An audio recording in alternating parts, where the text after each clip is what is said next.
አነሽ ምን ተፈጥሮ ነው?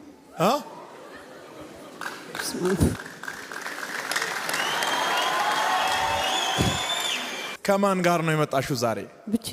ብቻሽ ነው የመጣሽው? አዎ። ግን ምን ማለት ለምመጣው ዚን ያክም ቤት እንዴት እንደመጣሽ አታውቅም?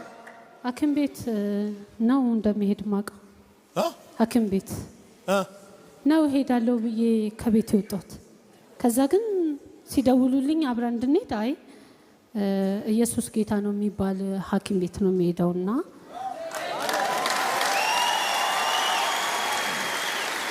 እሺ እንደዛ የሚባል አለ እንዴ ሲሉኝ ያው 22 አለ አልኳቸው። ለማን ነው እንደዛ የምትዩ? ለጓደኞቼ።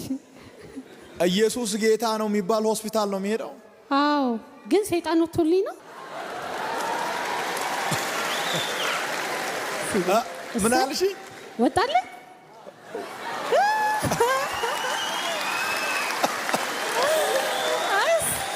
ወይኔ እስኪ ቼክ አድርጊ እስኪ ምንድነው የምትሰማሽ? ኧረ እኔ እንጃ ሄደ።